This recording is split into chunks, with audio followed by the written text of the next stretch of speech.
الله أكبر الله أكبر الله أكبر لا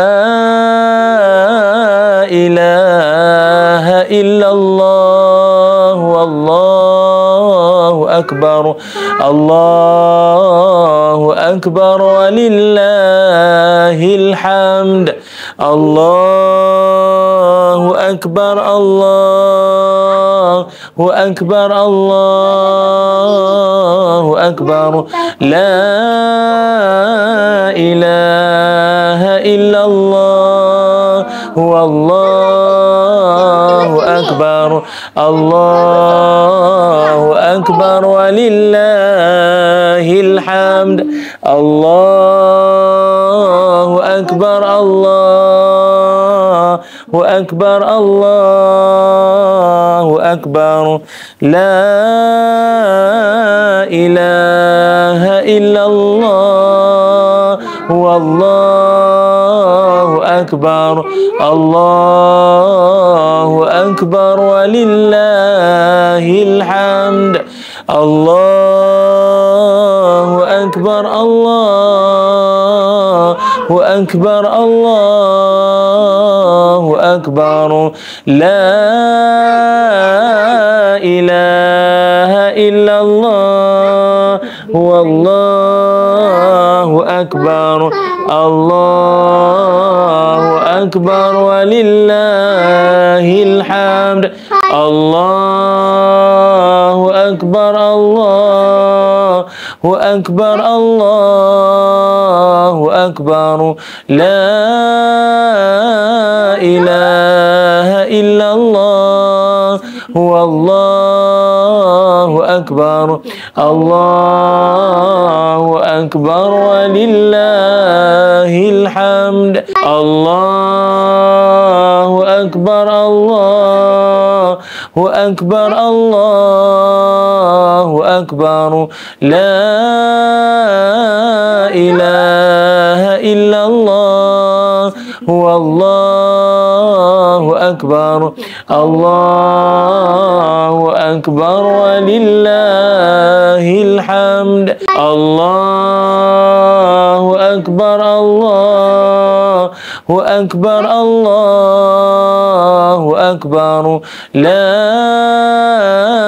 إله إلا الله والله أكبر الله أكبر ولله الحمد الله أكبر الله أكبر الله أكبر الله أكبر كبيرا والحمد لله كثيرا وسبحان الله بكرة وأصيلا لا إله إلا الله ولا نعبد إلا إياه مخلصين له الدين ولو كره الكافرون لا إله إلا الله وحده صدق وعدا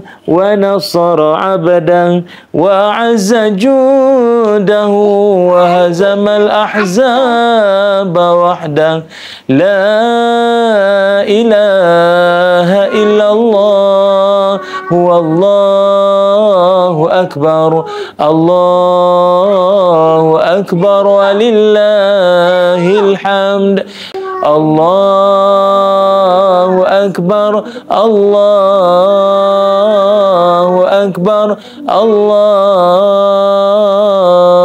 أكبر الله أكبر كبيرا والحمد لله كثيرا وسبحان الله بكرة وأصيلا لا إله إلا الله ولا نعبد na'budu illa iyyahu mukhlishina lahuddin walau karihal kafirun. La ilaha illallah wahdahu sadaqa wa'dan wa nasara 'abdan wa 'azza jundahu wa hazamal ahzaba wahdahu. La ilaha illallah huwallahu akbar. Allahu akbar walillahil hamd.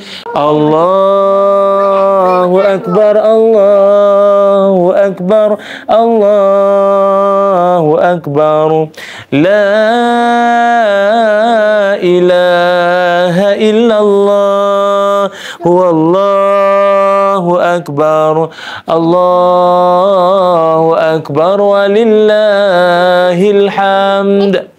Assalamualaikum warahmatullahi wabarakatuh. Alhamdulillah, syukur kepada Allah kerana kita direzekikan untuk sama-sama dapat menjalani ibadah puasa, ibadah sepanjang bulan Ramadan Al-Mubarak yang lalu, dan sekarang ni kita diizinkan Allah direzekikan dapat masuk ke dalam bulan Syawal, dan kita sama-sama meraihkan Idul Fitri dengan penuh kesyukuran. Dan kami pun seisi keluarga rasa penuh kesyukuran tahun ni. Sebab apa? Kita ada kita ada kehadiran cahaya mata, kita ada putri. Cahaya mata kami yang kelima. Alhamdulillah. Yang kelima tu penutup tu kan macam mana? InsyaAllah. InsyaAllah. Kan, alhamdulillah. Jadi mungkin ada yang baru berkenalan dengan keluarga kami. Keluarga kecil kami ni kecil tapi riuh. Saya mulakan saya dulu. Saya Muhammad Ilyas Ismail, dan juga saya Nurul Amani. Okey. Kakak nama? Nama? Idina. Tengok kamera. Nama penuh kakak. Idina Insyirah. Idina Insyirah. Darjah berapa? Darjah berapa? 5. Darjah 5. Okey. Kakak? Idina Alisha. Adlina Alisha. Darjah 3. Darjah 3. Okey. Ni pula? Ahmad Afnan. Ahmad Afnan bin? Mak Ilyas. Tengok kawan-kawan. Lagi sekali. Nama? Ahmad Afnan bin Muhammad Ilyas. Darjah? Darjah 1. Darjah 1? Bukan darjah 2. Belum. Okey. Siapa nama? Bid Asara 2. Bukan Siapa nama? Nama siapa? Nama siapa? Abdul. Bian. Pian. Nama siapa? Nama siapa? Tengok kamera tu, tengok kamera. Siapa nama? Bian. Pian. Kuat sikit. Ahmad? Abian. Ahmad Afian bin Muhammad Asara 2. Azhar. Nama sekolah. Itu nama sekolah. Alhamdulillah. Jadi dan baby. Dan juga baby. Baby siapa nama baby? Inara. Sekali cakap. Nama baby, siapa nama baby kakak? Inara Zinira. Inara Zinira. Okey, alhamdulillah. Jadi kami semua seisi keluarga nak mengucapkan selamat Hari Raya Aidilfitri, maaf zahir batin. Semoga amalan kita semua diterima Allah. Jomlah ramai-ramai. Okey. Okey, sama-sama. Okey. Kami sekeluarga ingin mengucapkan selamat Hari Raya Aidilfitri, maaf zahir dan batin. Selamat Hari Raya. Kita nak buat cupcake guna oat, air coklat, susu, kurma, lepas tu ada kismis. Yang penting cup ni kena ada. Okey, dah siap. Kita gaul. Nanti kita masuk dalam cup ya. Okey. Lepas tu masuk dalam air fryer. Kena try ni suami-suami luar sana. Cupcake ni panas lagi ni. Dia masak dalam air fryer tu dalam 15 minit cukup dah. Buat untuk orang dalam pantang dan orang yang tak pantang pun boleh makan.